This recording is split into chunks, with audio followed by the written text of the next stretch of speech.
we'll uncover the special and even secret places associated with the world's most revered icons. And it leads us to what is without doubt the world's most famous pedestrian crossing. Tonight I'm going to take you into one of London's many dark and shadowy alleyways, one that isn't even on the map.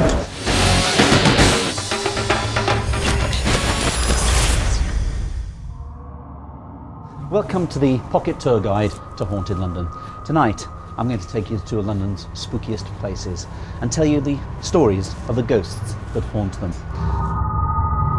Our journey begins here at exit 3 of Bank Underground Station.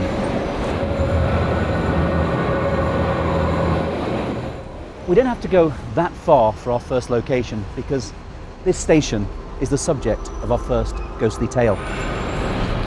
What haunts it? Well, to be honest, nobody knows for certain, but it does tend to afflict the maintenance workers whose job it is to attempt to keep the central line running in the early hours of the morning. There they'll be from time to time, working away in the tunnel that runs from Bank Station to the next station along, Liverpool Street Station, when all of a sudden this intense feeling of melancholy comes down upon them. And in its wake, there comes the most horrendous stench you can imagine. It's so bad, it's been known to make underground workers come racing out of the tunnels, scrambling up the stairs for the surface. When at last they reach the exit, they collapse, terrified and disorientated, here, outside the Bank of England. What causes it? Who can say? I can, though, hazard a guess, because we do know, historically speaking, that on the site behind the bank, under which the tunnel now runs, in 1665 they did establish a plague pit, and they did bury there several thousand victims of the Great Plague that was raging in London that year. Now, this is pure conjecture, but is it possible that something from all those decomposing bodies has impregnated the soil, and when conditions are right, does some form of miasma seep down into the underground system, and is it that afflicts the nostrils of the maintenance workers? Of course, what it doesn't explain, it doesn't explain this feeling of grief and melancholy that comes with it.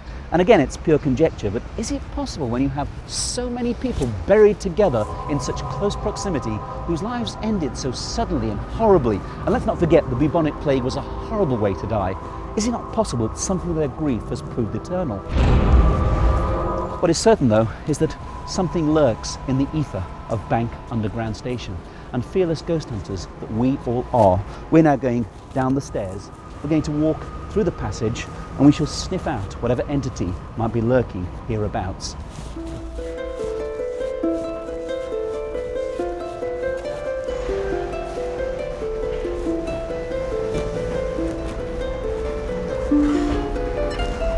Well, I'm coming out of exit 1 of Bank Underground Station. I've got to confess, it did pong a little bit down there, but it wasn't too bad. But I've come out of the exit now, and I'm walking along Poultry. And we're going to turn first right into Old Jewry. We'll go left into Frederick's Place. And there I'm going to tell you about a series of unfortunate events that befell a family who joined me for the Halloween Ghost Tour in October 2005. I've spent almost 30 years of my life exploring these streets, working here as a historian, working here as an author, working here as a tour guide even, and I really am intimate and au fait with all the haunted hotspots that the city has to offer. Yet the place we're coming to now is one of those places that really does give me the chills. First of all, it's a real throwback to a bygone age, but also it's really atmospheric and old-fashioned. But the main reason it chills me is because what happened here is something that concerns people that I knew, people who I spoke to, and it's those sort of ghost stories that really do give me goosebumps. So let's turn left out of Old Jewry into Frederick's Place.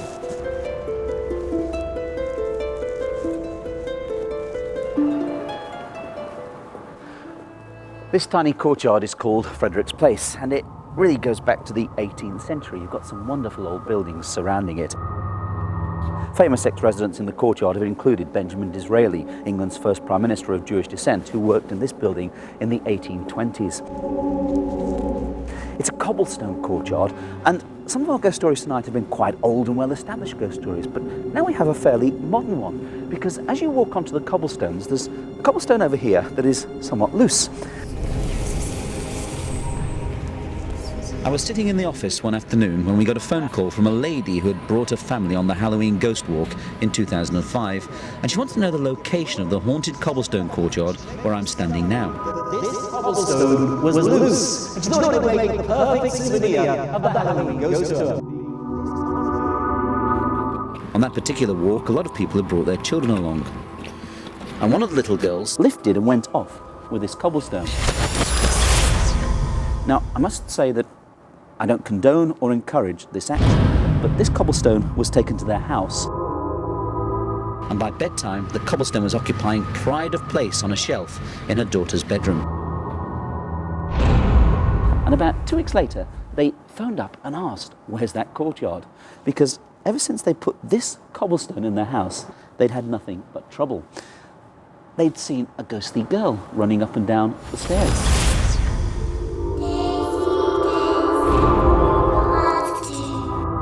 They'd heard ghostly footsteps inside the house. They heard disembodied child's voices and laughter.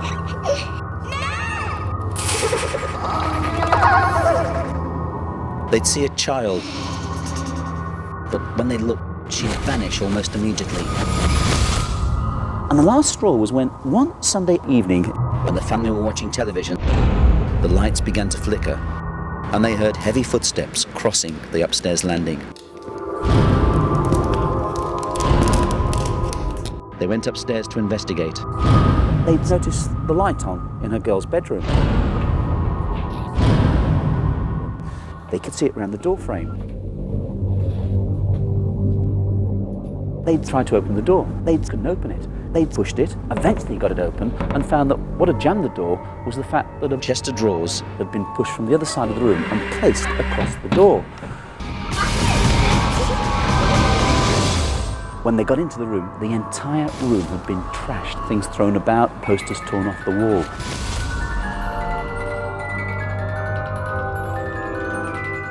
Well, that was it. They decided that having taken the cobblestone was a huge mistake, and that's why they called to ask, could they please be told the location so they can put it back. Sure enough, one late Thursday evening in November, they came back into this courtyard stealthily,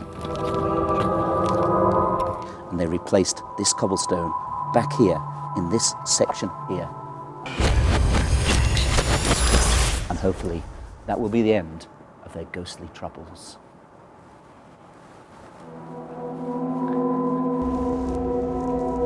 If you'd like to explore more secret alleys of haunted London with me, text haunted2 to 60999 and I'll show you where one of 19th century London's strangest ghost stories occurred, and I'll tell you the story of the Cripplegate ghost.